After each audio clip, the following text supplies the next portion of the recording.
يا ابو نجوى، اهلا اهلا يا زول. يابا. مين ده؟ حس مين يا ده؟ زول. حس مين ده؟ يا زول. يا مرحب.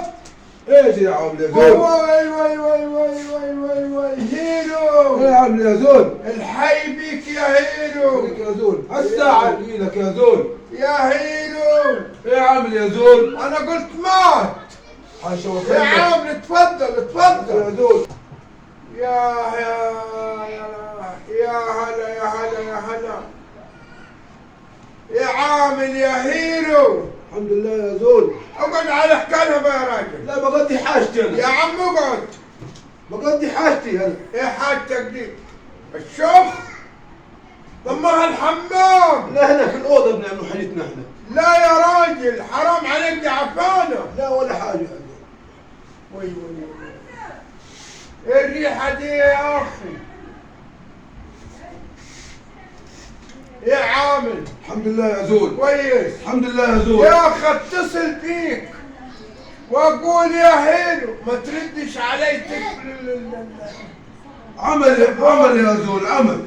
عمل ايه؟ شغال انت هناك؟ تاج الخردة يا زول انا. خردة؟ يا زول. طب وين المشاكل دي يا اخي؟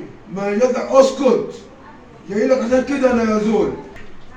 انا نازح. الف مبروك. عقبال الجامعة، عقبال الجامعة يا رب يا ابو انا نازح يعني هجرونا من البلد. طار ورانا حمدته من الضرب اللي فيه. هي دي بتاعتنا اللي بتقول عليها دي مش ناجح يعني. انا نازح، ايوه كده هو اسمه النزاح. مش نجاح، نازح. ناجح يعني طاروا وراه. طار ورايا. يا هيرو النازح يعني بتمسح طرنشات. في طرنشات كثيرة هنا لو عاد تشتغل. خلاص ده. يا ابو نجوى، ابوي جايب لك معايا جمالين حلقوا عليا بنات مشوا دي اللي هناك واخذوهم مني.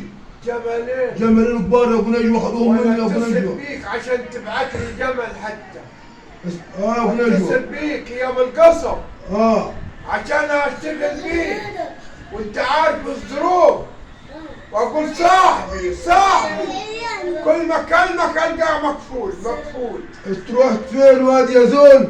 تجي من فين يا زول؟ تروح فين يا زول؟ ما فيش غير مصر بلد الامان. يا حبيبي يا مرحب بيك. ابوس ابوس ريحتك عبشه ليه كده؟ ما بالطريق. طريق من الطريق. ما استحميتش خالص. بستحمى بديه واقضي بيها حاجتي كل حاجه يا ابو نجوى. ايه عمل تاني يا ابو نجوى؟ يا مرحب دي بلدك. بس انت يا ابو نجوى بتستغلوا الاجانب هنا عندكم يا ابو لا نجوى. لا وحد والله الا الغريب وانتم مش غرباء. انا وجايب التوك ولا سوريا ولا ده كلكم ناسنا وحبايبنا. انا وجايب التوك والله حبايبنا. انا جايب التوك توك يا ابو نجوى. بتاع التوك توك اخذ مني 200 جنيه. لا البيت ابو نجوى ده بعيد. لا عندنا ده عيل صايح تلقاه. طب ايه الحصد يا ابو نجوى؟ لا حبيبي انا بستاهل. لا ده بلدك. قالوا مصر معاها إدارة سياسية والله مصر حامل البلد. اي واحد. ودخلنا ورحبت ولاد بينا. العرب كلهم ناس بس الاستغلال بالشعب نفسه في اخذ بعيننا. انتوا ناسنا. الله يخليك. بس في طلب سوريا ناسنا، ليبيا ناسنا، العراق ناسنا. طب يا ابو نجوى عيال رنوا علي عاوزين ياجوا. انت مشكور برضك. انا شهر قاعد عندك. يا مرحبا. انا عارف راجل وسخ كنت حاسبني على الاكل والشرب. يا مرحبا. بس برضه معلش. الظروف عاد. ما عارفين الظروف على الكل ماشيه. عوض لي اوضه يا ابو نجوى انا فيها ويلاتي وحالي ومحتالي.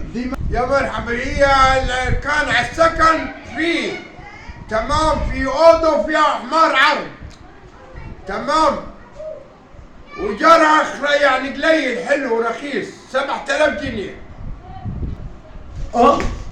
7000؟ ايوه. خمال يا راجل امال يا باطل يا ضلالي. حتى قاعدني في شرطة المرة رمسيس، قاعدني في شرم الشيخ. انت ضلالي حرام عليك اللي عرضه برد. يا ضلالي يا باطل يا استغلالي. مش كده والله كان عاجبك يا ابو مش كده روح العربية يا اخو. والله يا اخو. لا والله. ليه يا اخو كده يا اخو؟ انت ضلال يا ابو نجوى. البيوت قالوا لي غليت. عنك ضلالي. البيوت الله غليت. يغني عنك يا ابو نجوى. الله يغني عنك. الله يغني. اقعد لا اروح الجبل. عشاء يا ابو نجوى. اقعد لا تعشى. لا سلام يا ابو نجوى. مصر يا رب.